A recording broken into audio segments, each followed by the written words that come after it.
Welcome to the darkness, or at least to its cheap correspondence in the digital realm. This is the Blue Rock Radio Show Episode 4 and your free ride towards inspiration, adventure, life change and rock and roll. Today we're taking a deep dive into my world that I honestly didn't expect even after finishing the last episode of this show. And this exactly outlines the extent of what I'm trying to share with you in this episode. I had a conversation with my life partner the other morning where I caught this idea, which in fact isn't just an idea, not even new. It's, to be precise, 20 years old. When I was 17, I started writing The Darkness. It's a 30-piece lyrical work I wrote, adventuring inside my mind, looking for answers, or rather catching a glimpse of a world which might yet change my entire life. Back then, those poems were massive for me, even though rarely anyone got to read them or would even try to understand their nature. Till this day, those writings are a written portal to my own inner world and contain a power and wisdom I'm still working to comprehend. Now, 20 years later, I made a first attempt in trying to bring this magical world to life. And before I share with you my first thoughts on how to walk in the darkness of your own life, here's the first glimpse on how the darkness may sound like.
It is without a doubt foolish to try and explain the meaning and the contents of the darkness in just a few lines.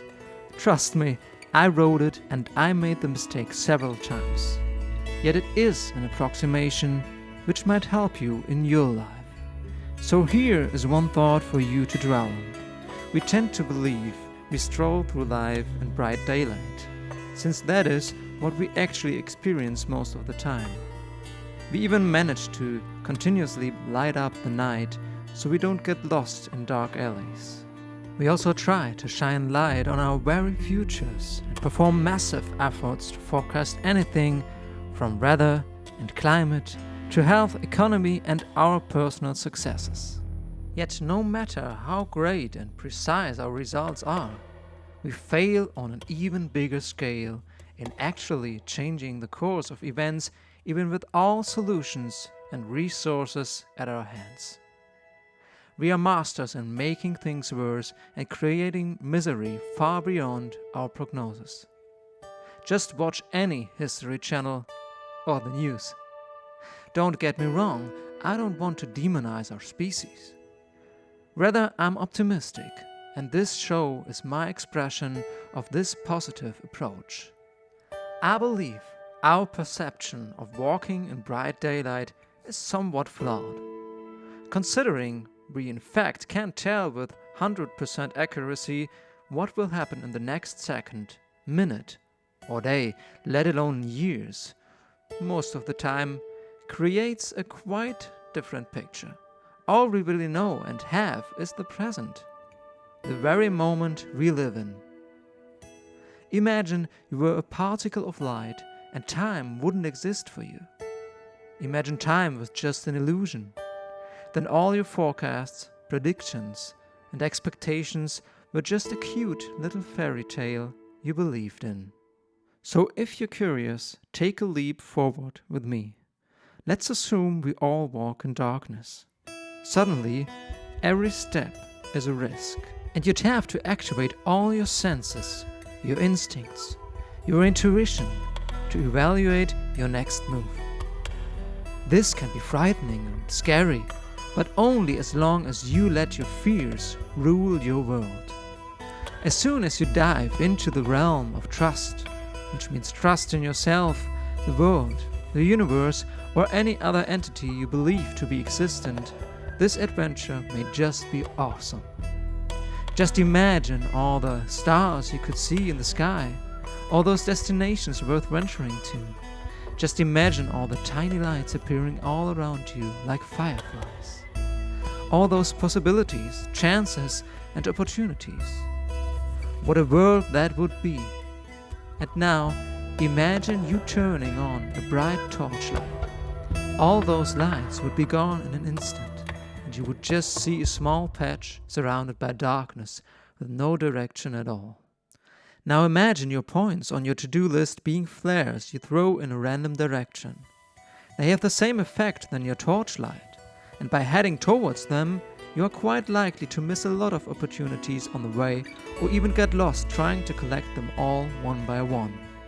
This doesn't mean getting rid of all your lists, notes, and calendars at once. Just evaluate how bright and distracting those things are for you, and if they really support your goals, or just some procrastination detour. So for a start, try walking in darkness. Just so long until you see the first tiny lights around you. Experience how it feels to follow them. See if they spark joy for your life. Watch if they make a difference for your creative journey. Embrace the darkness, for this is where we are, even though we're surrounded by lights.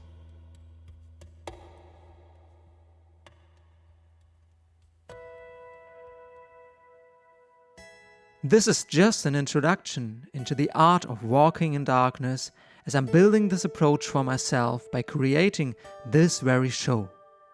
On this path, I'm tapping into a huge world of ideas and thoughts, and this is just a tiny glimpse. I myself am a big fan of lights and illumination, be it on stage, in our tour van, or anywhere else. So I'm by no means the one telling you the ultimate truth. I'm just a traveler between worlds, stumbling my way through the darkness and getting irritated by tons of lights, just like you or any moth crashing into a street lantern. Yet realizing us being a tiny spark in the dark gets me excited. So feel free to like, subscribe, hit the music bell, and leave your spark of light in the darkness of the comments section.